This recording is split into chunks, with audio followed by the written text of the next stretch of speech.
So are you... Teka muna, but what is important? Huwag muna tayo pumunta ron. Kasi ang importante, itong lumalabas ngayon, what is important now is it appears from this diagram that the Liberal Party, the Magdalo, and other groups indicated in the matrix are working hand in hand. Why do we say this? The intelligence information shows that some of them, if not all of them, are using the same office. A 4 square meter office. What do you call this? Linear something, Makati. And personalities like Bong Banal, Kokoy Dayaw, and Rodel Jaime, they're all known to be advocates of the Liberal Party. And then, even their email address appears to be, sabi mo kanina, yung email nila? Yun nakuha sa digital footprints that they're the ones sharing the information. That their email are the ones sharing this video of Bikoy. Yung mga email nila.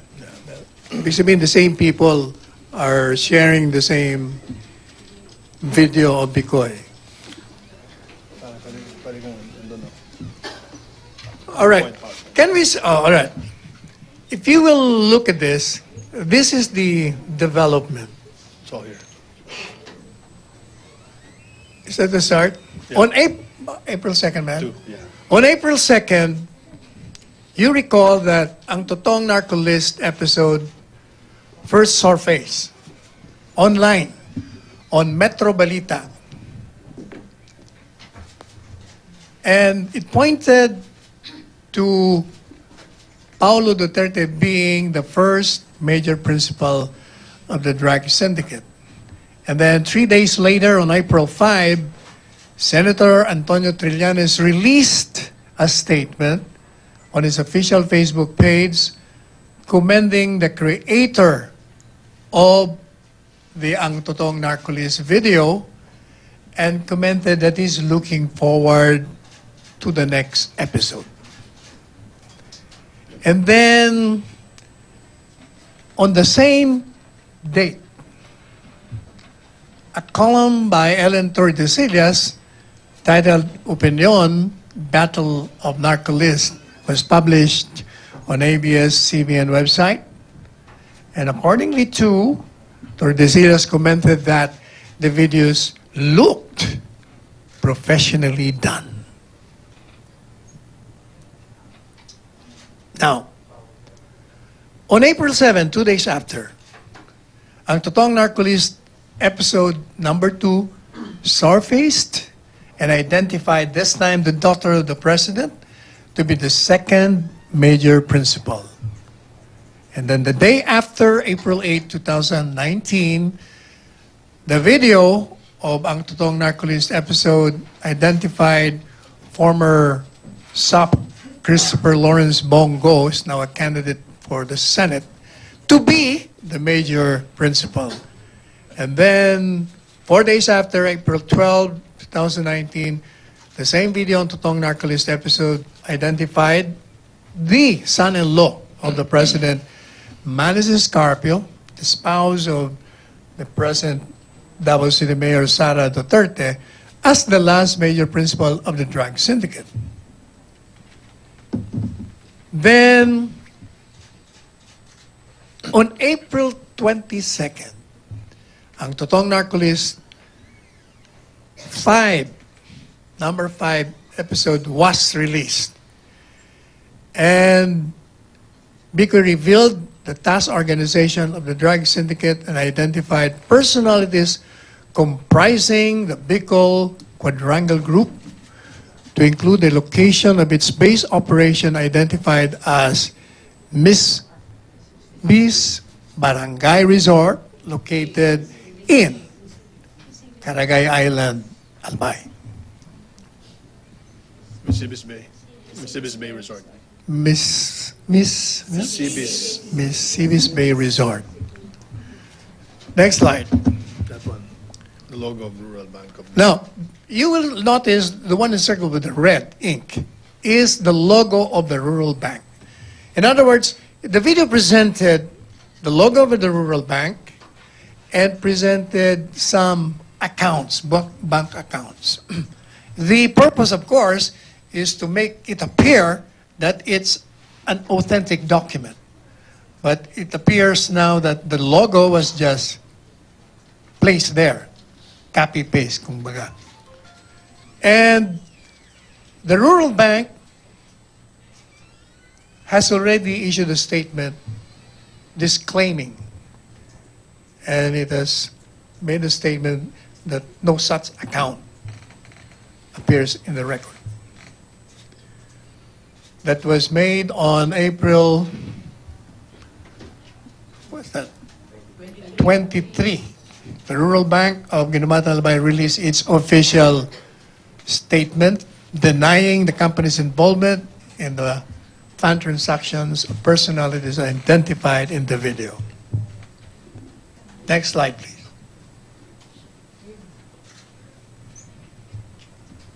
And also the Albay Luxury Resort Hotel Management denies link. It was also shown in the video that it's supposed to be the place being used as the headquarters of the Quadrangle Group.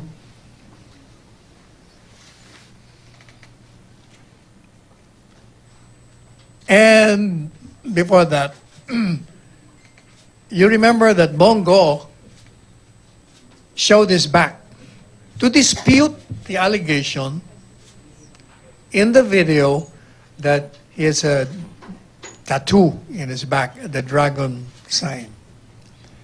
In fact, he did it twice, disputing again the allegation made in the video. Now, there has been an analysis made, and it appears now that there is multi-nodal relationships of these different vectors from Ellen Tordesillas, particularly on her online activities. The activities revealed a very active collaboration between the group of Edwin Lacerda, who is identified with the Liberal Party, Kokoy Dayao, Joma Sison, Antonio Trillanes, Rodel Jaime, Bong Banal, Aman Ponteos, and other Liberal Party groups and supporters.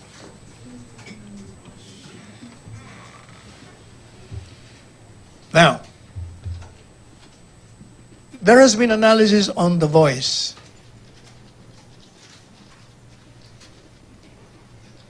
You recall that in the Ang Totoong Narcolis, there was a narrator. May narrator doon before the voice of that Bikoy. And initial voice recognition through oral spectral process was conducted based on the known and unknown voices of the different targets to harmonize the fundamental auditory frequencies of the following suspected personalities, namely Bong Banal and Rodel Jaime. Now, it appears now in that video that it was Bong Banal who was the narrator. And Bong Banal is supposed to be kind of expert in basta tungkol sa mga IT. Sa mga IT. And a known advocate of the Liberal Party.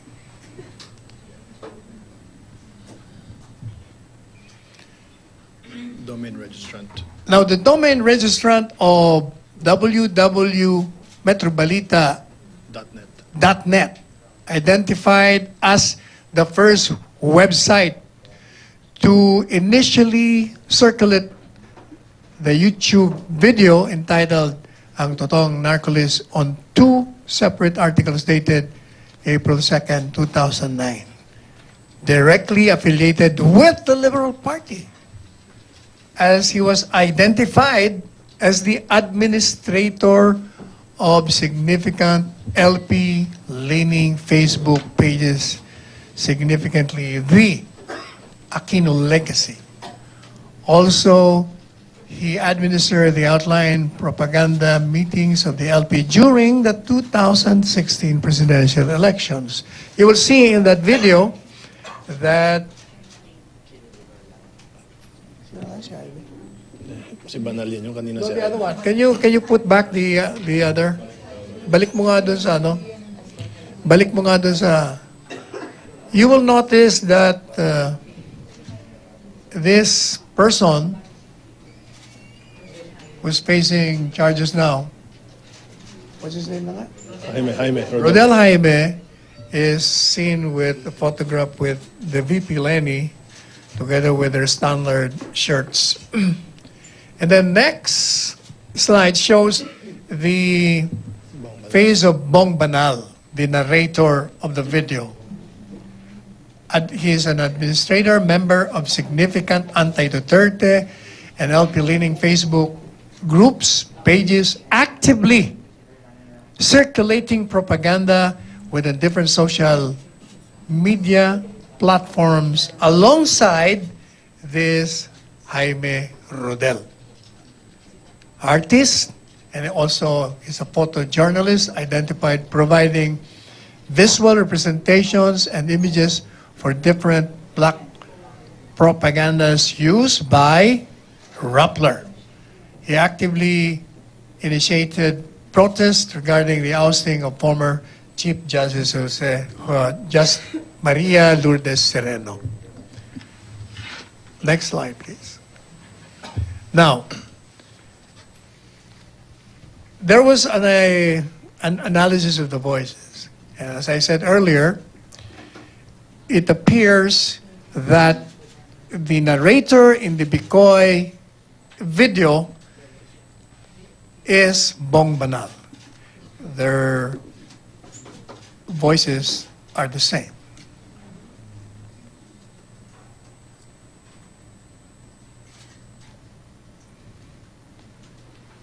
Said recording voice was found to have similar pitch spectral frequency with Bong Banal.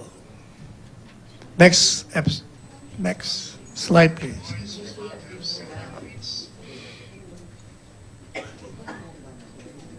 Next. Kilala niyo ba si Bong Banal? Kilala niyo ba? Now we have the photo of Punteos, who is a former Navy officer and a member of the Magdalo group.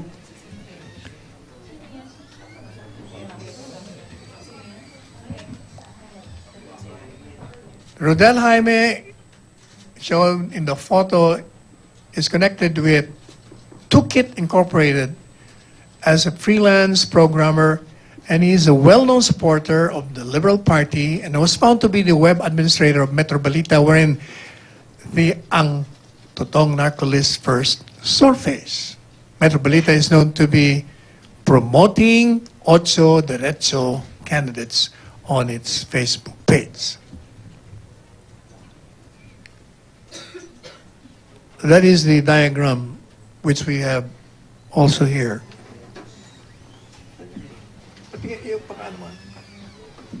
Marami kasi ito. Ito yung sa'yo. Same yan. Iba pa yan. We have all... Yan.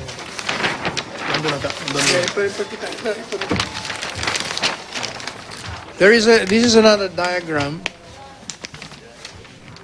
where you will, it's seen that the links between the National Union of Journalists, Alejano, Hilbay, the Liberal Party, Rodel Jaime, Trillanes,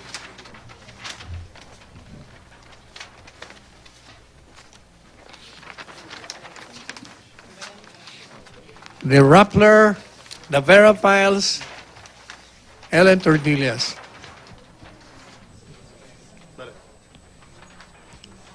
In other words, it is obvious that these groups have linked together to discredit the Duterte administration and to boost the candidacies of the Ocho Derecho senatorial candidates. Next slide. Now, after the release of the matrix linkages between Bikoy and Ellen Tortillas to the public, the website, look at this, because if they're not hiding anything, the website of Metro Balita was permanently shut down by its administrator. Likewise, most recent posts of Metro Balita Facebook page pertaining to Bikoy videos were immediately deleted by the administrator.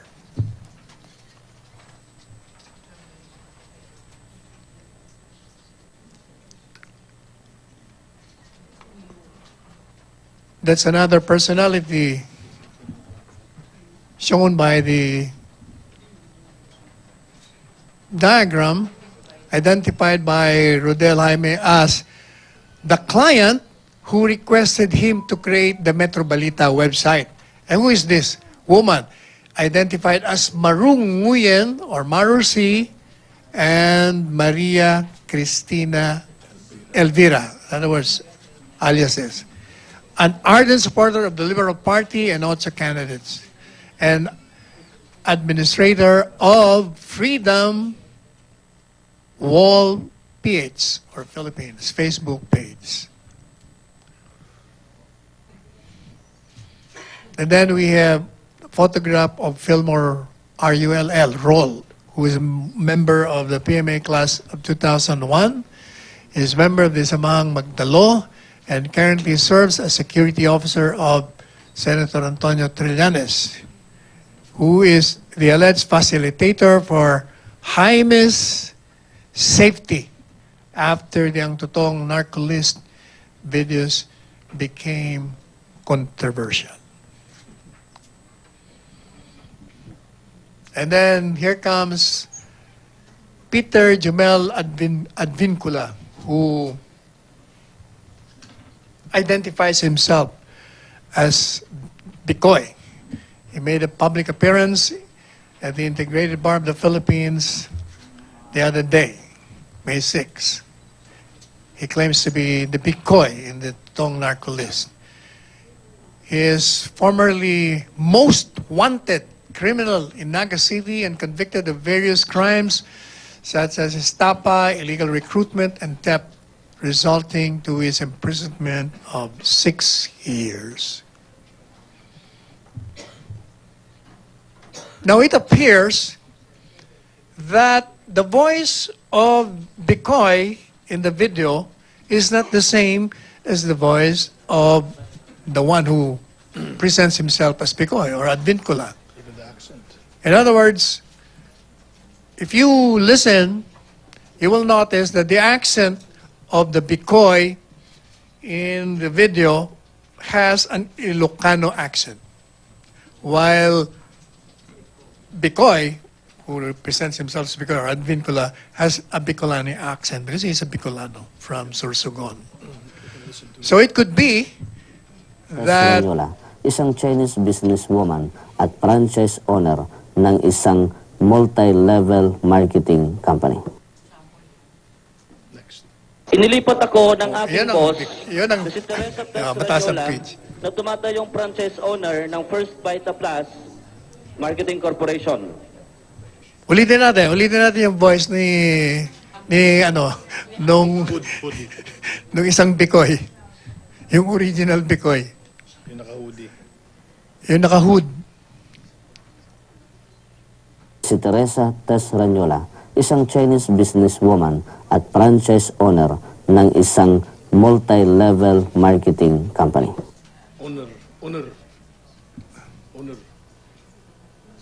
Inilipat ako ng aking boss na si Teresa Ranyola na tumatayong franchise owner ng First Vita Plus Marketing Corporation. Diba? Owner. In other words, it could be that this Bikoy who presents himself to be Bikoy was there while the other Bikoy was the one presenting himself as Bikoy in the video. Now we have another personality, Jerry May Maghinay, who is the registered owner of Now You Know website. She's responsible for the uploading of videos of Eduardo Asierto on 25 March, 7 April, and May 5, 2019.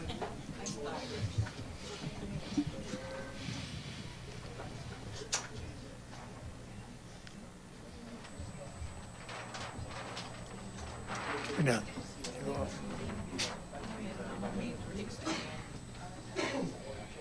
Para mas malapit. Mas malapit. Ito ka.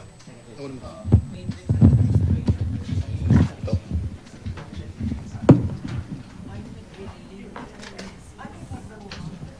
Oh, this is the diagram where Jerry May Ayuban Mahinay is shown, and her connections, like to the Yellow Boat of Hope Foundation.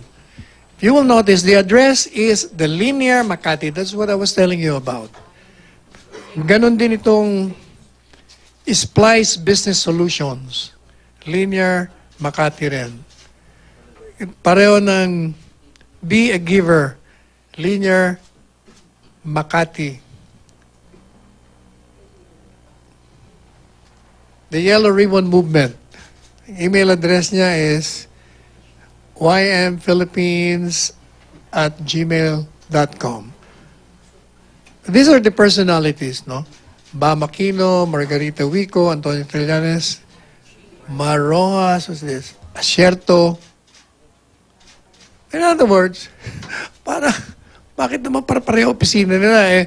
When that was investigated, it's only a 40 square meter room. Alam ka, in other words, it's impossible na may mga cubicle doon, tapos itong mga ito, naka-opisina doon. Isa lang ang ginagamit talaga nila. Next slide.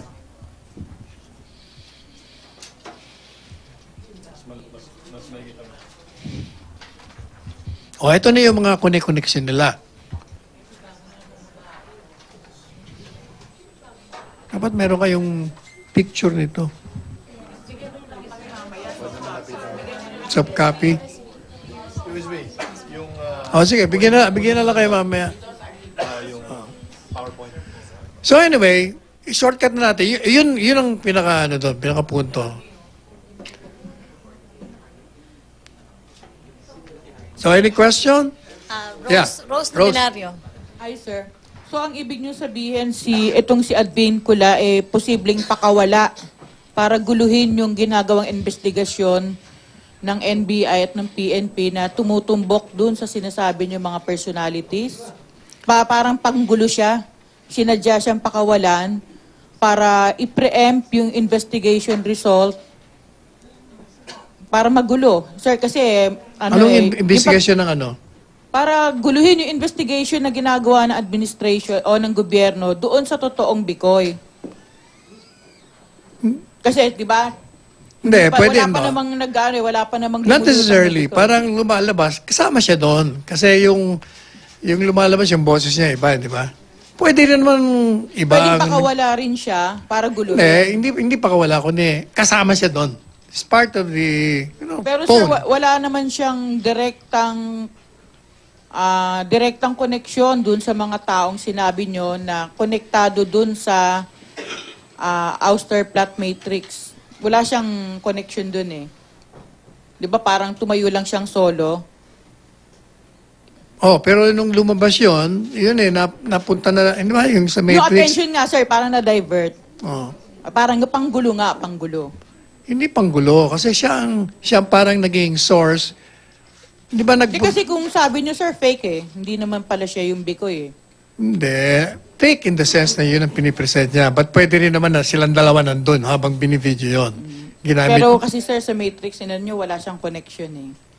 Kasi sabi nyo nga, iba yung pitch, iba yung intonation, iba yung accent. Correct. Diba? But what I'm saying is, pwede rin namang silang dalawa nandun.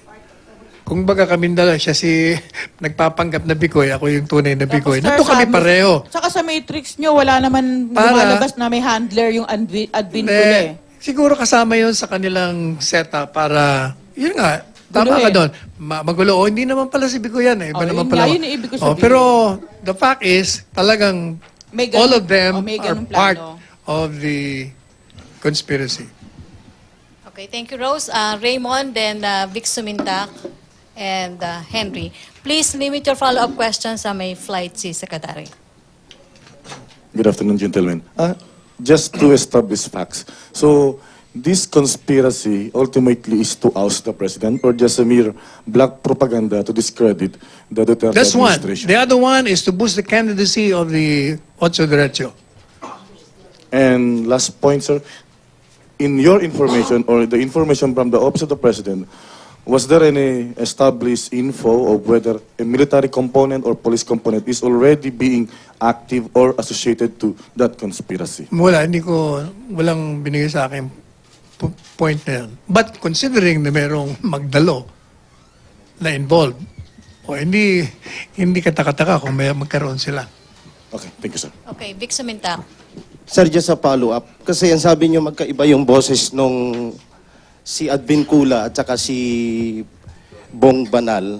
Posibleng nandun sila. Now, the question is, who is the real Bikoy? Palagay ko, magiging irrelevant na yun. The point of the matter is, merong video na sinisiraan si Presidente at dalawa sila. Yung isa, siya ang sabi siya si Bikoy. Yung isa naman is presenting himself to be. So most likely, dalawa sila magkasama sila doon. What is important is, ano ba yung video? Yun ay paninira ng kay Presidente. Sino ba nag-circulate noon?